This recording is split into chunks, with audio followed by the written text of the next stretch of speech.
back and forth, more from Teofimo's side. You approached your father. You told him something. What is it that you told him? Because I know he was trying to get some antics towards you, and it didn't get to you. No, I just told him about himself. He know what I said, but he got to stop being a clown, Like, everybody not with the clown antics and things like that just because he want to sell a fight. It's cool to sell a fight, but I'm not fighting. Leave me alone. I'm retired. You give yourself time to reflect and appreciate how well you've done so far in your career? No, not at all. I hate myself for it, but it's part of it. It's just part of the life. You'll appreciate it as well. I don't appreciate it, that's why. Oh, sure. I don't. I think that I get butchered, and I think God punishes me a lot for it. So I'm just a punching bag to that. So one day I'll get, maybe one day, but not yet. We appreciate you though. Yeah. Not yet. These guys appreciate it too. Yeah, no, it's all good. I just never got my fair share. I never did. Terence Crawford stayed calm and composed.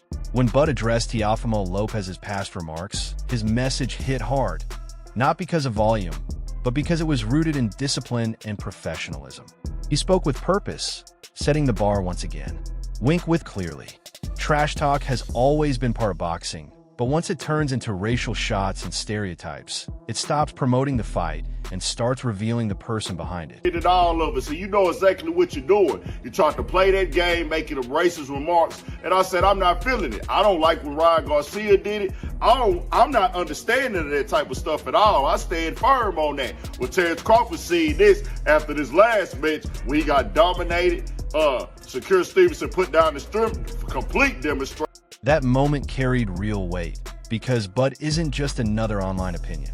He's a pound-for-pound elite who's been through the grind and knows that in boxing, words have a way of coming back once the gloves are on. It all of it, so you know exactly what you're doing. You tried to play that game, making them racist remarks, and I said, I'm not feeling it. I don't like when Ryan Garcia did it. I'm not understanding that type of stuff at all. I stand firm on that. When Terence Crawford seen this after this last match, we got dominated. Shakur Stevenson put down the strip for complete demonstration. He didn't get but one round. Terence Crawford went up. They had the little situation where they was about to get into it and stuff and said, hey, they mad. It's cool when they do it. It's a problem when I do it. F them.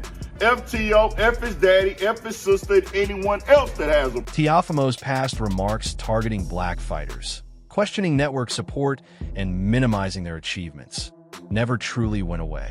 Those moments piled up. You could feel that weight when he finally spoke after the loss, turning his attention to accountability and reflection. Believe in karma or not, boxing has a habit of responding to disrespect with reality. And once the fight started, that reality showed up fast. From the opening bell, Shakur Stevenson didn't just outbox Teofimo. He outsmarted him, turning feints into traps and aggression into costly mistakes. How hard you trained in there, it showed in the ring. The discipline, the shape you were in, you had great cardio. Looked like you could have gone, 18 rounds. I could have. That was easy. I actually was picking it up as it go, but T.O., he fought to not get stopped, so respect to him. Wait, so respect for fighting to not get stopped? I mean, he could have got stopped in there. It was almost over at a couple of times. Isn't that more respect, maybe, if you... I mean, he's a tough fighter. Yeah. He got power, too. Speed, too. So that cut you opened up, that was what, precision? That was me just being the best. Hey, Mike. Teofimo appeared out of sync, visibly frustrated, chasing a rhythm that was never there. This fight had nothing to do with raw strength or grit. It was decided by timing, intelligence, and meticulous preparation. Shakur reduced a former champion to a routine assignment, calm, efficient, and without showmanship. That's dominance at its purest. Just what was it like in there? How come you didn't really feel like you could get into the rhythm as such? I mean, just your perspective on it. Yeah, I think I was just honestly too focused on one particular objective, one particular thing, than really enjoying what I could see opening. I was catching him a lot with the body shots a lot, so I think that was one of my effective arsenals that was getting him every time. But I think just more combinations, especially finish with left hooks and stuff. I did poorly on not listening to my team, that's on me. Take it on. So when you look at everything that followed, Crawford calling out the disrespect, Teofimo questioning his own direction, and Shakur putting on a masterclass, it feels less like coincidence and more like boxing being boxing. Say what you want outside the ring, but sooner or later, T. Sparring sessions were like what motivated me to this fight. That I was 100% sure we was gonna win.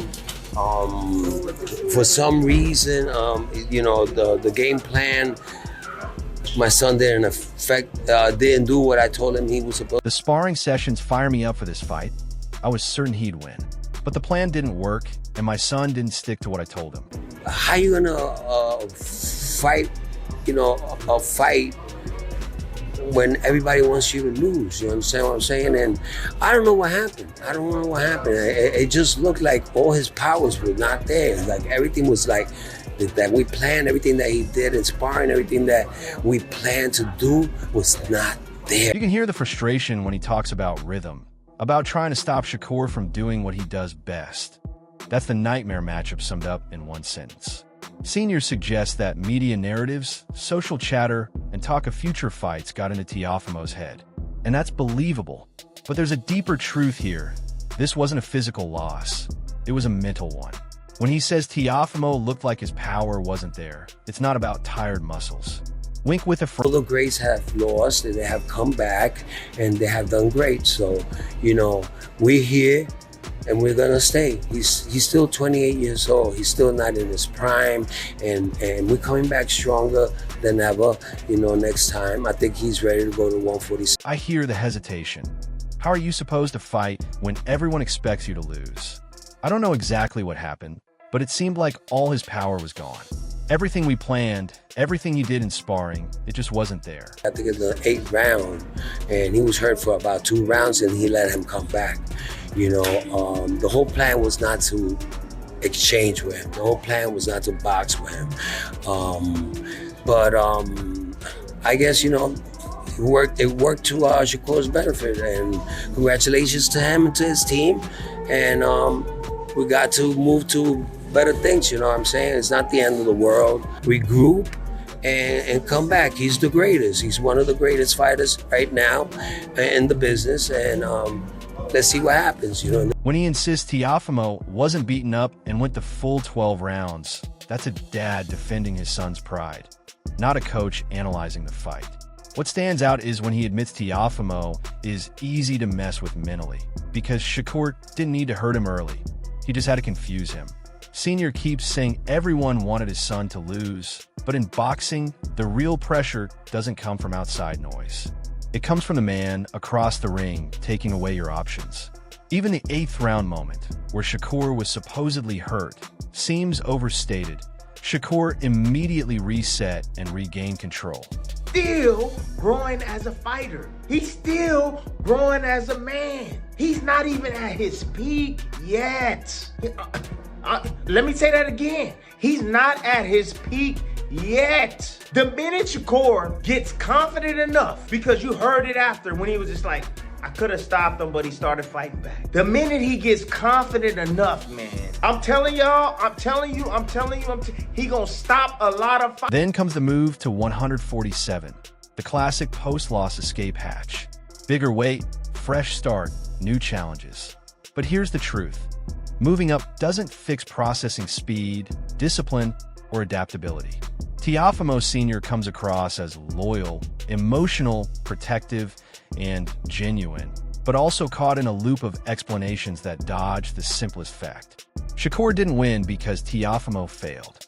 He won because he was smarter, faster mentally, and always 2 steps ahead before Teofimo even started thinking. Shakur turned Teofimo Lopez into an amateur fighter. Didn't even leave first gear. This is not the best Shakur Stevenson. I'm telling you guys. I said this after the Cepeda fight. When Shakur put it all together, I'ma tell y'all when he puts it all together. When he put it all together, I promise you, it's gonna be crazy. Y'all gonna be like, oh my God. Yeah. Shakur Stevenson, Terence Crawford. I didn't have to be in the ring with Terence. Right after Teofimo Lopez, Sr. explains the loss like it was just a system glitch instead of total takeover. Then Tim Bradley steps in and basically says, "No, you're still missing the scary part." Bradley isn't questioning that Shakur won. He's pointing out how little he actually showed. That's the wild part. When Bradley says this wasn't the complete package yet, it's not hype, it's a warning. He's sizing up Shakur Stevenson the same way veterans once sized up young Bud. You're still in the loading screen. And the best part? He ties it to confidence, not raw power. Shakur sees everything, reacts to everything, counters everything. But he hasn't fully flipped the switch to say, "I'm done playing with you." That's chilling. A masterpiece, man. He looked so smooth, calm, and relaxed, man. That was beautiful. That was the one boxing lesson that you future guys, young guys and amateurs just turning pro, watch that, man. That was beautiful. When you were watching it, did you feel right away Shakur's gonna run away with this? Well, I kind of figured that when they said they was gonna fight each other, so I knew Shakur was gonna dominate him, but they must. He's still growing as a fighter. He's still growing as a man. He hasn't even reached his peak yet. Let me repeat that. He's not at his peak. The moment Shakur gets fully confident, because you heard it after the fight when he said, "I could have stopped him, but he started fighting back," that's when things get dangerous. I'm telling you, he's going to stop a lot of fighters. Bradley points out that Shakur could have ended Teofimo earlier, but chose control instead. That tells you this fight wasn't about survival, it was managed. Every time Teofimo tried to think, he got countered. Every time he tried to load up, he froze. At one point, Bradley even says Teofimo went amateur, not because he.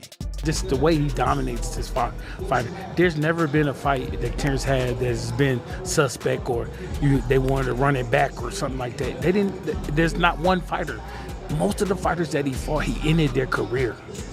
Or they never was the same fighter after he fought them. Just look at it. Look at it, man. The last three guys, man, look what he did to them. The last 4 or 5 guys. Jesus Christ. Brian McIntyre steps in and shifts the perspective completely. Bull Mac isn't talking about excuses. He's talking about levels. When Bull Mac calls Shakur's performance a masterpiece, it doesn't sound like post-fight hype. It sounds like a coach recognizing pure skill that I love how he immediately frames it for the next generation. If you're a young fighter trying to learn the right way, press rewind and take notes. When he says he knew Shakur would dominate the moment the fight was announced, that's not disrespect to Teofimo. It's respect for how elite styles interact. Then he breaks down the corner talk.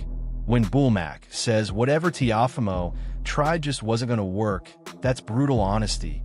Not mistakes, but no door to walk through. And when he emphasizes that Shakur has a brilliant boxing mind, it ties perfectly into what we heard from Bradley earlier.